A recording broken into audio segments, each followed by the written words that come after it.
عمر بن عبدالعزیز جس تخت پر بیٹھے اس پر سلیمان تھا، اس پر ولید تھا، اس پر عبد الملک تھا. ان تینوں نے اپنے من کو راضی کیا، عمر بن عبدالعزیز نے اپنے رب کو راضی کیا. پہلے تینوں نے حکومت کی پوجا کی اور عمر بن عبدالعزیز نے اپنے اللہ کی پوجا کی.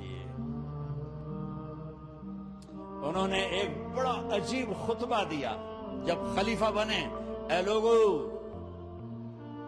بچپن میں شعر و شاعری کا شوق تھا تو میں شاعر بنا، تھوڑا سا اٹھان ہوئی تو علم کا شوق لگا، میں نے علم حاصل کیا. جوان ہوا تو فاطمہ بنت عبد الملک سے عشق ہوا، میں نے اس سے شادی کی. اب اللہ نے مجھے حکومت دے دی ہے، اب تم دیکھو کہ میں اس سے اپنے اللہ کو راضی کروں گا. ہمارے حکمران تو ووٹ سے آتے ہیں اور چلے جاتے ہیں 4-5 سال کے بعد، ان کی وراثت میں حکومت آ رہی ہے اور 3 بر اعظم پر حکومت ہے اور ایسا روب و دبدبہ ہے بنو امیہ کا، کوئی ان کے سامنے سر نہیں اٹھا سکتا.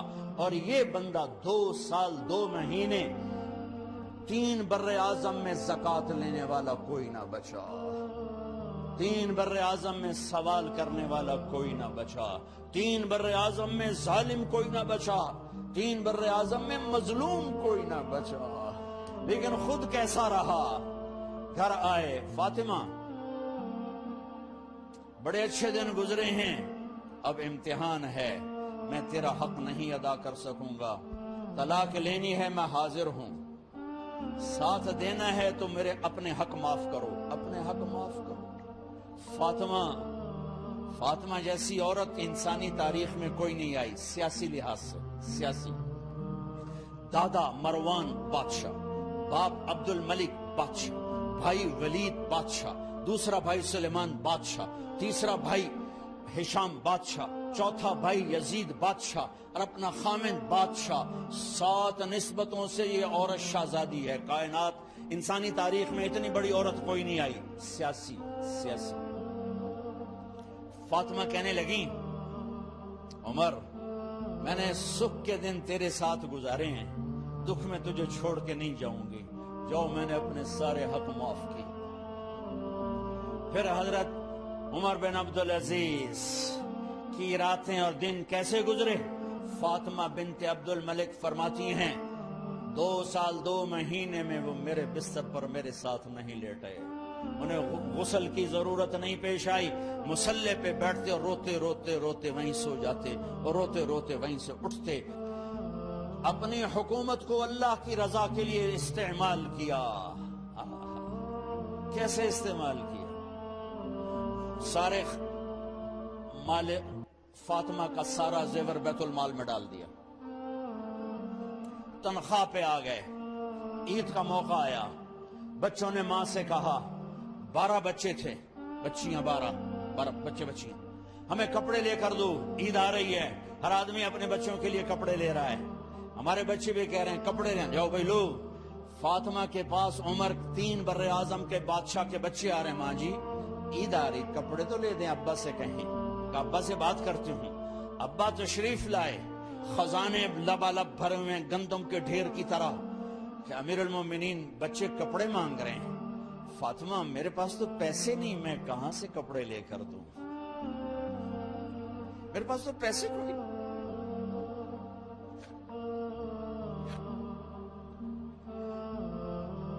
حضرت فاطمہ نے کہا پھر بچوں کا کیا کروں؟ کہا پھر مجھے بھی نہیں پتا کیا کروں. تو فاطمہ نے کہا آپ ایسا کریں، اگلے مہینے کی تنخواہ ایڈوانس لے لیں، اس سے میں اپنے بچوں کو کپڑے لے دیتی ہوں اور گھر کا خرچہ میں مزدوری کر کے گھر کی روٹی چلا لوں گی. ارے اپنی تاریخ پڑھو، صرف ڈرامے نہ دیکھتے رہ جاؤ، صرف گانے نہ سنتے رہ جاؤ. اور بھی دکھ ہیں زمانے میں محبت کے سوا، راحتیں اور بھی ہیں وصل کی راحت کے سوا. انہوں نے اپنے بلایا وزیر خزانہ مزاحم، اپنا ہی غلام. ہاں بھائی مزاحم، ہمیں بچوں کے کپڑے چاہیے تو اگلے مہینے کی تنخواہ ایڈوانس مل جائے. کہنے لگے امیر المومنین آپ مجھے لکھ کر دے دیں کہ آپ 1 مہینہ زندہ رہیں گے، میں آپ کو تنخواہ دے دیتا ہوں۔ عمر بن عبدالعزیز سر جھکایا، اٹھے، گھر گئے۔ فاطمہ میرے بچوں سے کہہ دو کہ تمہارا باپ کپڑے لے کے نہیں دے سکتا۔ اپنی تاریخ تو دیکھو،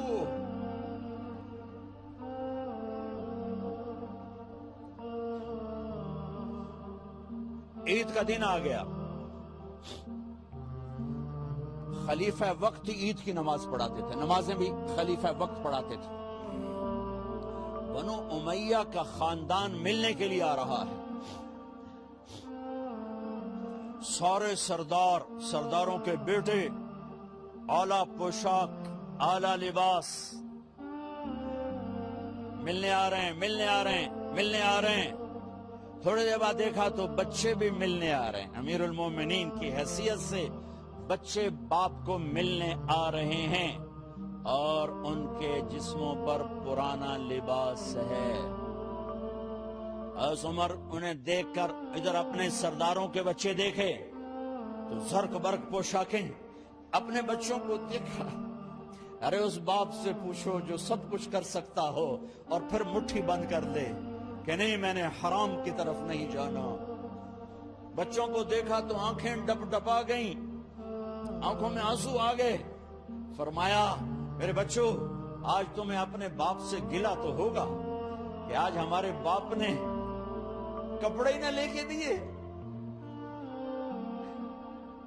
ان کے ایک بیٹے ہیں عبد الملک، ان سے بھی 4 رات آگے تھے، ان سے پہلے ہی فوت ہو گئے تھے۔ کہنے لگے ابا جان آپ کو مبارک ہو، آپ نے قومی خزانے میں بددیانتی نہیں کی ہے، آپ کو مبارک ہو۔ آج ہمارا سر بلند ہے، ہم شرمندہ نہیں ہے، انسانوں کو کپڑوں پہ نہیں تولا جاتا۔ آج کا میرا دیس کمالدار اتنا فقیر ہو گیا ہے، اتنا چھوٹا ہو گیا ہے کہ وہ اپنا تعارف کروانے کے لیے 50 لاکھ کی گھڑی لیتا ہے، 6 لاکھ کا جوتا لیتا ہے۔ آج کی بیگم اتنی چھوٹی ہو گئی ہے کہ اپنے قد کو بڑا کرنے کے لیے وہ 10 لاکھ کا ہینڈ بیگ لیتی ہے کہ دیکھو میرا بیگ 10 لاکھ کا ہے۔ ارے میری بہن، تو 10 ٹکے کی بھی نہیں رہی، اگر تو نے بیگ سے اپنے آپ کو بڑا بنایا، او میرے دوست تو 2 ٹکے کا نہیں ہے۔ اگر تو 10 لاکھ کے جوتے اور 50 لاکھ کی گاڑی سے، 50 لاکھ کی گھڑی سے اگر تو بڑا بننا چاہتا ہے، ارے اس دھوکے سے نکلو۔ برینڈڈ کہاں جا رہے ہو؟ جب تم اپنی ذات میں بے قیمت ہو تو رب ذوالجلال کی قسم، تمہاری گھڑیاں، تمہارے بیگ، تمہاری گاڑیاں، تمہارے بنگلے تمہاری عزت کو بڑھا نہیں سکتے۔ آج ہم خوشی سے بلند ہیں کہ ہمارے باپ نے بددیانتی نہیں کی۔ گھر میں تشریف لائے، کہنے لگے فاطمہ کچھ پیسے ہیں، میرا انگور کھانے کو جی چاہتا۔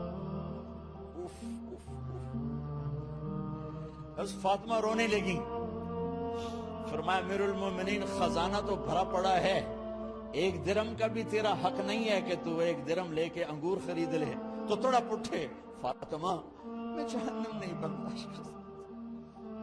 او میرے بھائیو جو دن رات سود میں پھنس چکے ہو، جو دن رات جوے شراب میں پھنس چکے ہو، کیسے اللہ کے سامنے سرخرو ہو کر کھڑے ہو گئے؟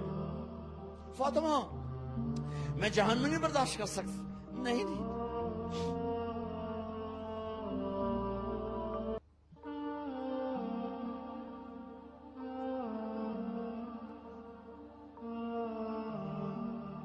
ایک رات گھر میں تشریف لائے، بچیاں، بیٹیاں، منہ پہ ہاتھ، کپڑا رکھا، دوپٹہ رکھا منہ پہ، اور بات کریں۔ آپ نے پوچھا ارے کیا ہوا تمہیں، یہ منہ پہ کپڑا کیوں رکھتی ہو؟ تو خاموش ہو گئی، لیکن گھر کی خادمہ رو پڑی۔